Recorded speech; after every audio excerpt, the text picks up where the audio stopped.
Assalamualaikum warahmatullahi wabarakatuh. Waalaikumsalam Waalaikumsalam warahmatullahi warahmatullahi wabarakatuh. wabarakatuh.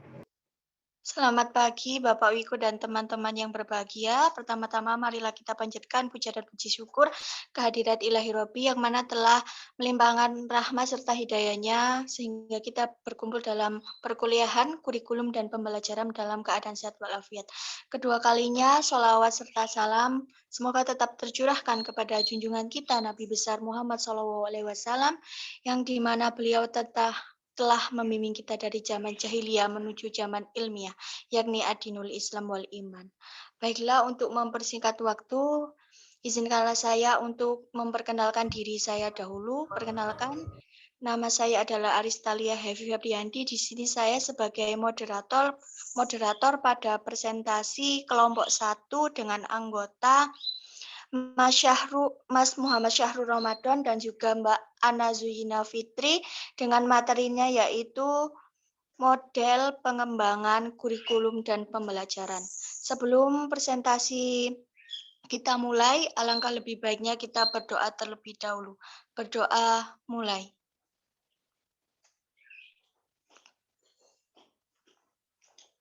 Baik, untuk selanjutnya, berdoa selesai. Baik, untuk selanjutnya, kepada para pemateri diharapkan menyampaikan presentasinya. Kepada para pemateri, waktu dan tempat dipersilakan. Baik, terima kasih banyak Mbak Aristalia Febrianti selaku moderator. Bismillahirrahmanirrahim. Assalamualaikum warahmatullahi wabarakatuh. Selamat pagi Bapak Ibu yang kami hormati. Bolehkah untuk Mas Roma untuk share screen? Minta tolong Mas. Iya Mas, mohon maaf untuk share screen-nya diganti oleh hostnya sendiri Mbak Elvita. Oke, baik, terima kasih. Silakan host.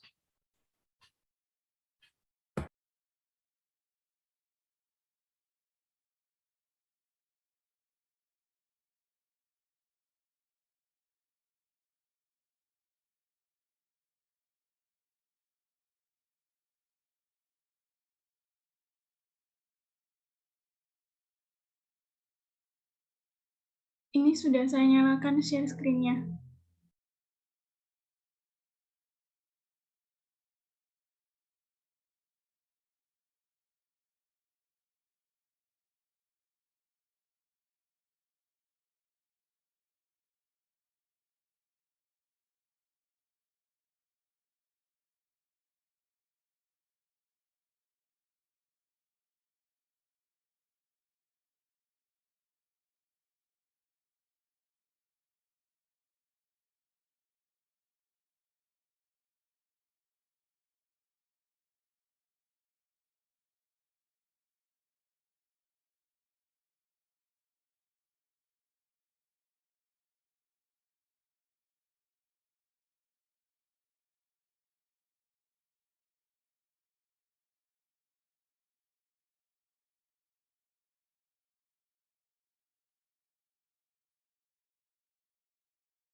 Apakah sudah terlihat share screen-nya? Sudah. Oke, baik. Silakan dimulai lagi. Oke, baik, terima kasih. Jadi di sini pada materi pertama dengan materi model pengembangan kurikulum dan pembelajaran. Nah, silakan Mbak lanjut aja slide-nya ke slide ketiga langsung aja.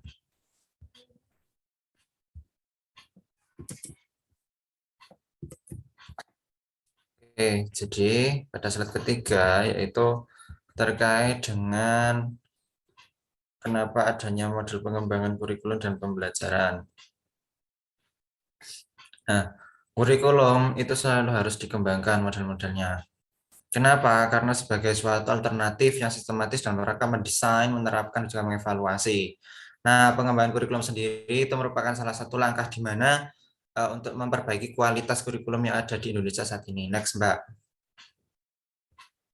Nah, jadi dalam pengembangan model kurikulum otomatis harus ada pendekatannya. Sama seperti Anda yang nantinya jika akan pacaran, Otomatis yang di sini yang sangat berpengalaman ada mbak-mbak ini ya, yang sudah berpengalaman dan juga mas-masnya. Nah, perlu ada yang namanya PDKT. Jadi di sini ada 2 PDKT, ada 2. Yang pertama Mbak silakan PDKT jenis 1 itu administrative approach. Artinya dia memiliki sistem atas bawah. Maksudnya apa? Jadi pemerintah atas itu langsung memberikan materi kurikulumnya kepada guru-guru. Jadi guru-guru tinggal menerima tok, tinggal menerima begini. Makanya di situ ada dampaknya. Dampaknya apa? Dampaknya ada 2. Satu dampak negatif. Dampak negatifnya apa? Guru menjadi lebih malas. Guru tidak berkembang, guru jadi tinggal menerima materi aja. Terus biasanya kalau sudah begitu maka bahan ajarnya sangat istiqomah monoton.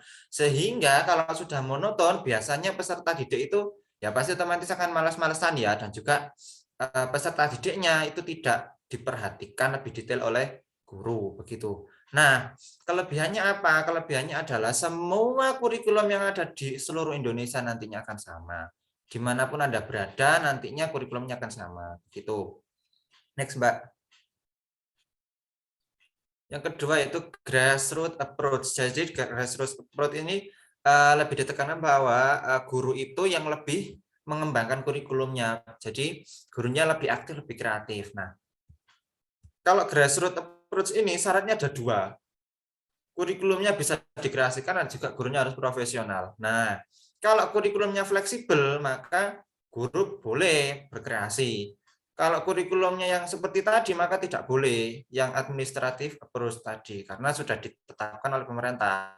Nah, yang kedua yaitu guru harus profesional. Nah, untuk keprofesionalnya gurunya ini, maka dia harus bertanggung jawab, sungguh-sungguh menyelesaikan tugas dan hasilnya berkualitas. Nah, langkahnya bagaimana? Jadi guru harus punya latar belakang permasalahan untuk mengembangkan kurikulum. Kalau tidak ada latar belakang, ya sudah, tidak usah. Biasanya latar belakangnya itu adalah karena suatu pembelajaran masih belum maksimal, motivasi belajar kurang, dan lain sebagainya. Kemudian, guru kalau sudah ada latar belakang masalah, harus siap juga mencarikan solusi. Jangan hanya memberi masalah, tapi tiada solusi, itu namanya kritik saja. Nah, kalau sudah ada solusinya, maka guru bisa mencari sebab musababnya adanya masalah ini apa. Kemudian dia juga harus mencari referensinya. Setelah itu dia harus membuat hipotesis. Hipotesisnya ini harus tidak boleh ngawur ya, harus mendekati benar kalau bisa. Kemudian ada juga langkah implementasinya. Jadi guru harus bisa mengimplementasikan apa yang sudah ia kembangkan tadi dan juga nantinya hasilnya harus dilaporkan begitu. Supaya jelas. Lanjut, Mbak. Nah, dari pendekatan tadi maka berkembanglah macam-macam model pengembangan kurikulum. Nah, silakan lanjut. Yang pertama ada model Taylor yang sifatnya deduktif. Apa itu deduktif? Deduktif adalah berpikir dari umum menuju khusus. Jadi dimulai dari langkah-langkah mendasar, prinsip-prinsip dasar merumuskan desain kurikulum, mulai dari menyusun, mengimplementasikan, dan juga yang lain-lain ya, terus begitu. Nah, biasanya ini dia linier. Artinya linier itu apa? Dia sejalan dengan tujuan dan visi misi suatu lembaga pendidikan dulu. Kok bisa? Karena begini, ingat tujuan pendidikan itu ada berapa? Ada 3. 1 namanya aims, tujuan jangka panjang. Kalau tujuan jangka panjang biasanya itu sama, yaitu ingin umumnya loh ya, ingin menjadikan siswanya sebagai masyarakat bertanggung jawab, kemudian cinta tanah air, dan lain sebagainya. Itu biasanya akan sama semua, dimanapun Anda berada itu akan sama ya. Kemudian yang kedua jangka menengah ya, atau yang namanya goal. Nah, jadi di sini sasarannya adalah kurikulumnya ditentukan berdasarkan dengan jenjang pendidikannya. Ada SD, SMP, SMA, SMK, dan lain-lain begitu. Kemudian kalau yang jangka pendek atau objektif, ini biasanya lebih ke mata pelajarannya begitu. Contohnya, siswa dapat melakukan perkalian, siswa dapat melakukan pembagian, siswa dapat mengerjakan operasi bilangan campuran dan lain sebagainya seperti itu. Nah, kemudian kalau sudah ada tujuan, maka dia juga harus ada konten-konten yang disampaikan. Jadi konten materinya itu harus ditentukan. Biasanya kalau konten ini juga bergantung pada psikologi ya. Dia juga punya peranan dengan psikologi. Contohnya, Anda belajar fisika pertama kali di SMP, tidak mungkin belajar fisika di kelas 1. Karena apa? Karena psikologi anak kelas 1 berbeda dengan anak SMP, begitu. Kalau anak kelas 1 hanya main-main saja. Terus, kemudian kalau sudah ada konten yang akan disampaikan, maka harus ada di pengorganisasian pengalaman belajarnya. pengorganisasiannya ada dua, satu vertikal, dua horizontal. Vertikal itu di mana menghubungkan pengalaman belajar yang sama pada suatu mata pelajaran yang sama dengan kelas yang berbeda. Contoh, kewajiban berwarga negara di kelas 3 dan kelas 5. Untuk kan sama ya, pembahasannya PPKN dalam materi kewajiban. Jadi, nanti kita bisa mengaitkan. Contohnya semisal kewajiban siswa di lingkup warga negara yaitu menjaga kebersihan, membuang sampah pada tempatnya, menaati peraturan cinta tanah air, bla bla bla bla bla dan seterusnya.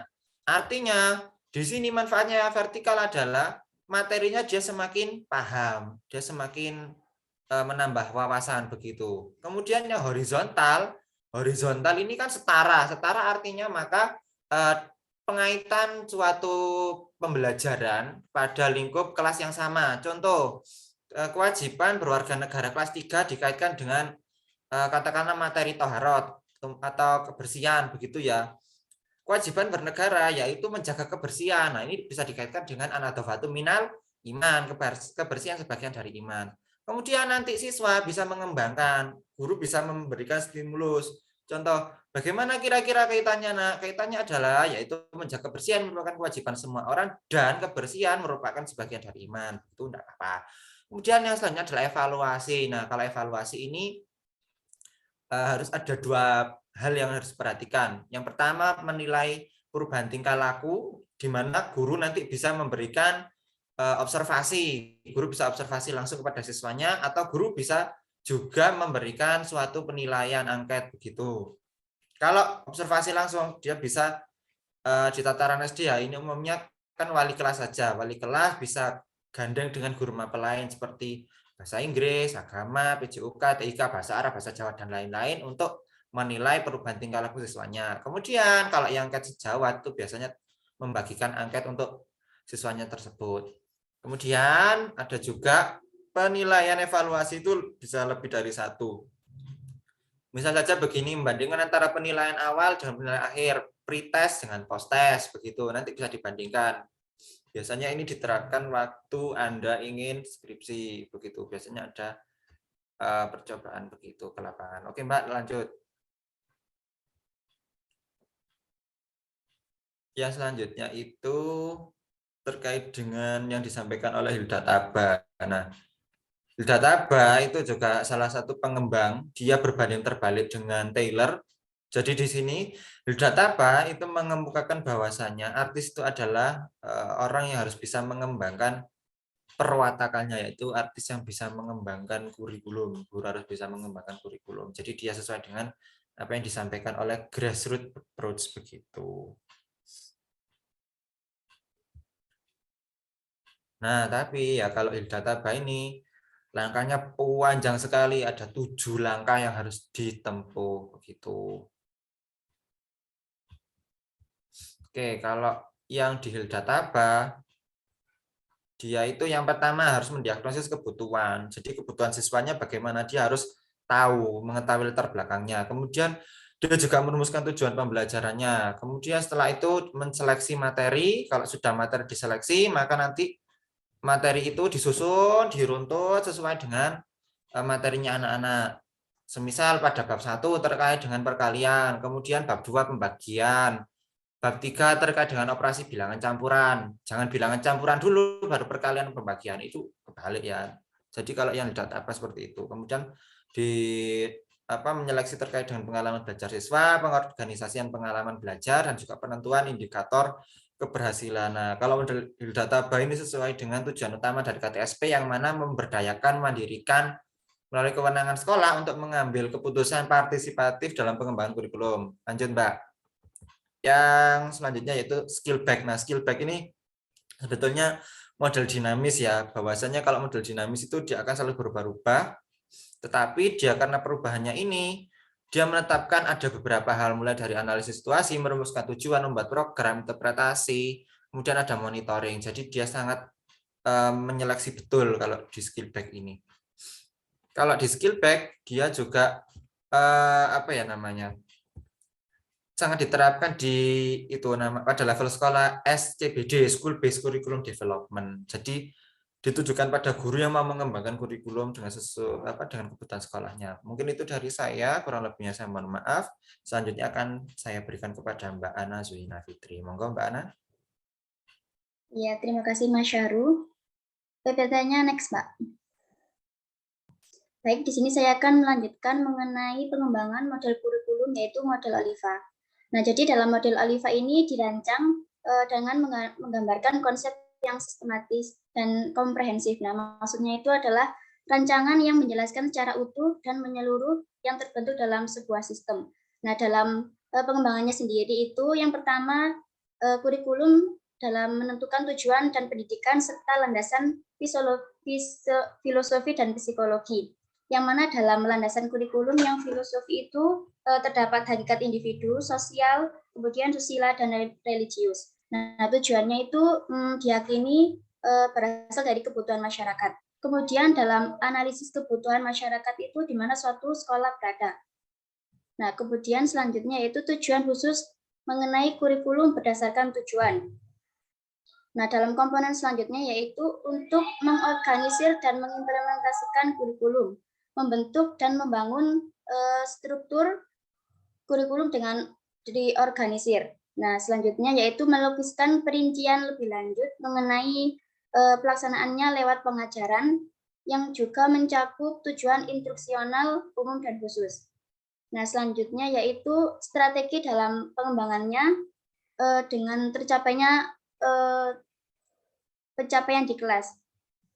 Selanjutnya yaitu komponen di mana pembelajaran itu dilaksanakan, dan yang ke-12 yaitu evaluasi mengenai prestasi siswa, keefektifan dalam pengajaran, dan evaluasi kurikulum itu sendiri secara keseluruhan. Next, Mbak. Baik, untuk yang selanjutnya yaitu model Beauchamp. Giorgio E. Beauchamp mendefinisikan bahwa kurikulum sebagai dokumentasi tertulis yang di dalamnya itu memuat rencana untuk pendidikan selama peserta itu belajar di sekolah. Nah, dalam pengembangannya sendiri yaitu yang pertama menetapkan wilayah atau area yang akan dilakukan perubahan dalam kurikulum. Nah, wilayah tersebut bisa hanya satu sekolah, satu kecamatan, atau bahkan sampai tingkat nasional. Kemudian yang kedua yaitu menetapkan pihak-pihak yang terlibat. Nah, pihak-pihak di sini itu terdiri dari para ahli atau spesialis kurikulum, kemudian para ahli yang ada di pendidikan tersebut, misalnya seperti guru yang dianggap berpengalaman. Kemudian para profesional lain seperti pustakawan, laboran, konsultan, dan lainnya. Serta profesional dalam bidang lain, seperti industriawan, pengusaha, dan lain sebagainya. Kemudian untuk langkah pengembangan selanjutnya yaitu menetapkan prosedur yang akan ditempuh, yaitu meliputi rumusan tujuan umum dan tujuan akhir, yang mana di sini memilih isi dan pengalaman belajar, kemudian menetapkan evaluasi. Untuk yang selanjutnya yaitu implementasi kurikulum. Nah, tahap ini harus dipersiapkan secara matang karena dalam berbagai hal dapat berpengaruh baik itu secara langsung maupun tidak langsung terhadap keefektifan penggunaan kurikulum itu sendiri. Nah, yang terakhir adalah evaluasi kurikulum, yang mana di sini ada 4 dimensi dalam evaluasi. Yang pertama, evaluasi terhadap kurikulum yang digunakan oleh guru, kemudian desain kurikulum, evaluasi lulusan, dan sistem kurikulum itu sendiri. Next, Mbak. Untuk yang selanjutnya yaitu model berbasis kompetensi. Di sini penerapan kurikulum berbasis kompetensi itu bukan semata-mata sebagai upaya perbaikan terhadap kurikulum saja, tetapi disebabkan oleh situasi dan kebutuhan masyarakat juga untuk menuntut tersedianya sumber daya manusia yang unggul di dalam bidang kehidupan. Nah, untuk proses pengembangannya sendiri itu yang pertama ada tahap perencanaan, yang mana di sini merancang dan mengembangkan silabus itu merupakan panduan dalam kegiatan pembelajaran.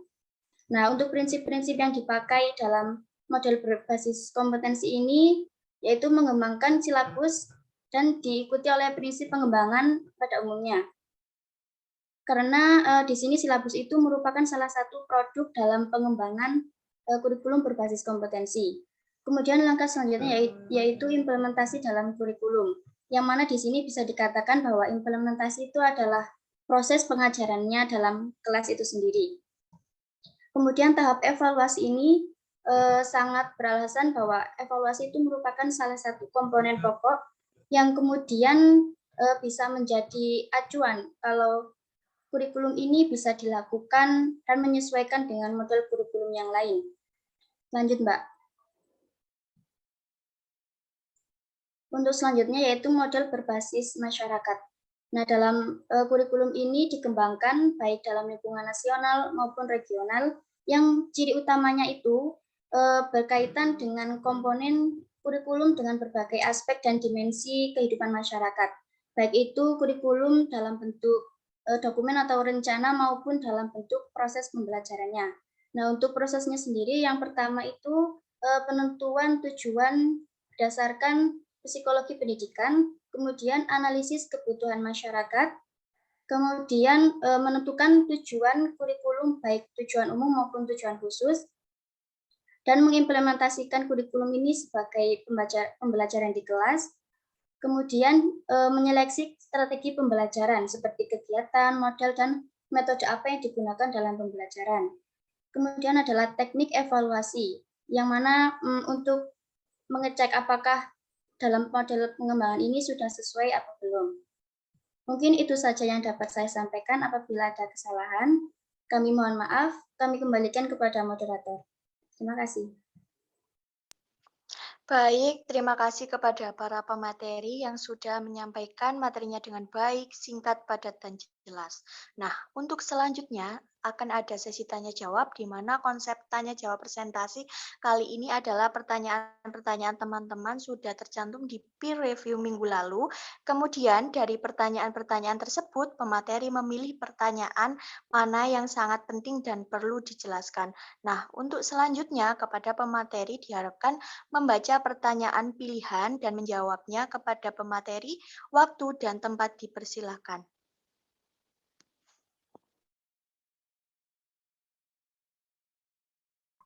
Oke, terima kasih Mbak Moderator. Jadi saya di sini akan membacakan ada 2 pertanyaan yang akan saya jawab. Jadi yang pertama, yang kemarin saya sudah baca di peer review, yang pertama ada apa yang dimaksud dengan pendekatan deduktif dan kenapa model Taylor ini dikatakan berbanding lurus dengan visi misi sebuah institusi pendidikan.